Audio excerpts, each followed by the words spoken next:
What is up? This is Ranger for In the Loop podcast, and I'm here at Wetn WIld in Orlando, Florida.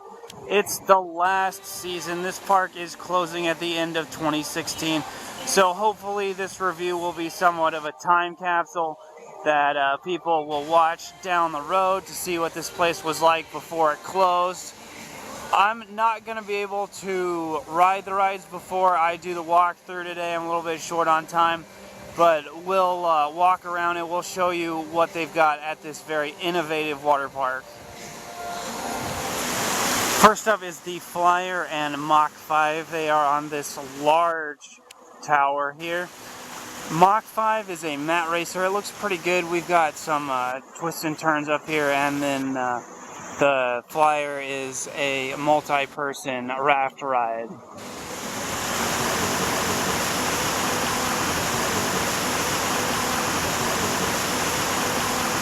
Alright, so this tower that I'm standing on is home to the Surge, another multi-person raft ride, as well as Disco H2O over here. There's a large drop in a family raft, and it goes into this giant bowl, and there's special effects and lighting in there.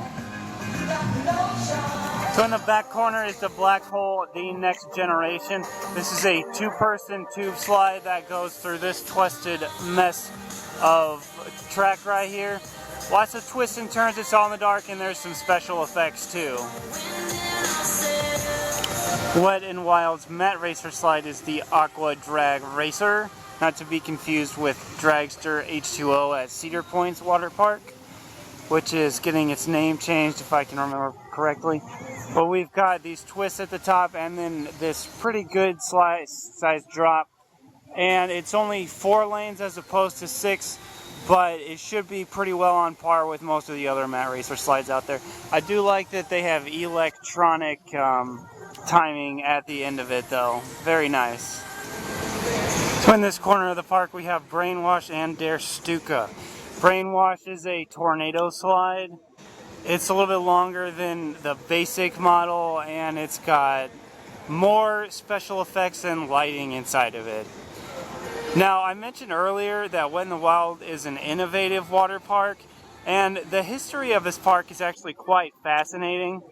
There was an article about the history of this place on one of the amusement park websites, I can't remember, but I think if you Google it, you can find it. The owner of this park used to work for Disney, and he was cut out of Disney, and this was sort of his answer, was Wetn WIld here. And this park really has innovated a lot of amusement park rides and has shaped sort of what the definition of a water park has become. And one example of that is Der Stuka. This is the world's first drop box slide. So they invented it. This is the original one right here. And at this point in time, almost every major water park has one at this point. This is the Storm. It's a single-person body slide, and it's a bowl where you drop into the pool at the bottom. These are somewhat rare, so it's nice to see one of these here, especially in a park that doesn't have a whole lot of single-person slides.